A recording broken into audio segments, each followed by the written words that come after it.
here with Benjamin Van Rooyen, who is from the National Rugby Federation here in UAE. And a lot of people might say, this is an education event, what's rugby doing here? But actually there's something really important that rugby is kind of able to teach the rest of us. Tell us a little bit about how you've been growing the sport here, first of all. Okay, so firstly, there are educators here, and there are physical educators here, and there are teachers here. And throughout the last couple of days, speaking to people, we realized that movement, sport, is growing in this area. People used to say it's too hot or so, but people are getting ready to realize the value of sport, and that filters through to academic performance and the value. School principals are seeing the value of what rugby's bringing, because rugby's bringing, apart from the fact that it's a sport, it brings 5 principles. We build it on discipline, respect, integrity, passion, and solidarity. So if we go to school teachers and say we have a rugby program that brings this, most of them say yes, we love the discipline part. So I think in that sense, and then when we look at rugby in terms of the movement opportunities and movement skills and other skills like ball skills, catch and throw that it offers, it's attractive to physical education teachers, because you're not educating only a small section of it.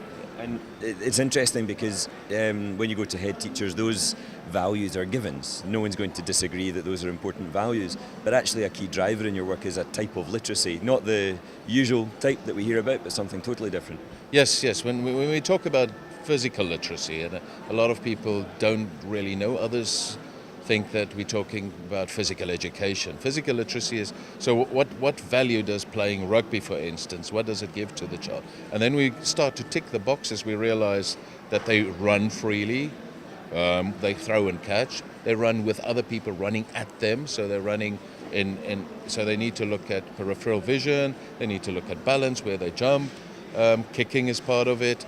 So as a sport, it offers physical literacy. And what's the benefit of really understanding your physical literacy? Most of us just take it for granted that we're either good at football, bad at football, good at rugby, bad at rugby. And if you're Scottish, we're not entirely sure how good at rugby we are, but why is it important? Also with football, I guess. No, but European, Okay, so when we talk about,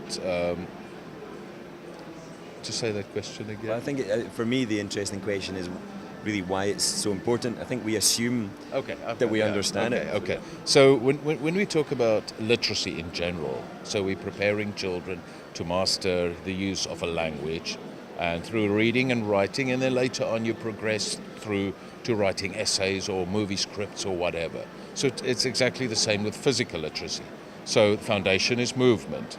To be able to move functionally for the rest of your life. We don't teach people to read and write just for 3 or 4 years, and then they say, I'm not good at it, I'm never going to write again. But people do that with sport. They say, I can't play rugby because I can't catch a ball. But if you teach them over a period of time, then they can do it, and it's a skill that they can take with them for the rest of their life.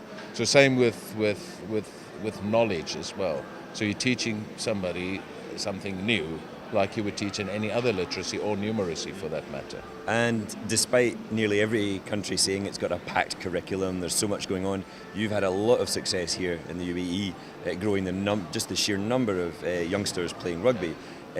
What is that impressive growth again? You started with 150, I think? Yes.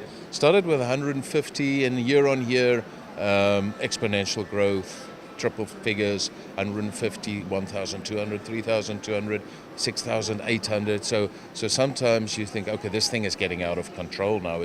Why is it so popular? So we went through a SWOT analysis and tried to find out why is it so popular. I think our biggest surprise in numbers is from girls taking up the game. Right. And people would say, okay, it's too rough. Then we just play a variation game. Then we play touch or tag rugby. So I think in that sense, there's another thing, and especially amongst Asia and rugby growing in Asia, is that girls do not perceive it as a traditional boys sport. Back in the UK, girls say, I would rather play netball, or my sisters play netball, my mum's played netball. So in that sense, rugby's growing amongst girls because they don't know it was a boys' game. Yeah. So that's the first one.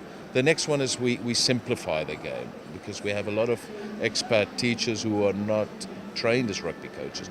So from World Rugby side is we've translated the resources into Arabic, so we can give them printed lesson plans, which gives them the security of I'm not going to make a mistake firstly, and then also equips them to run a session. And I think it's that increase in confidence ultimately that's so important. But I'd like to thank you for giving us some time today. Benjamin is one of the speakers at GESS 2016, sharing a part of literacy I think that most of us are less aware of than the usual big one or two.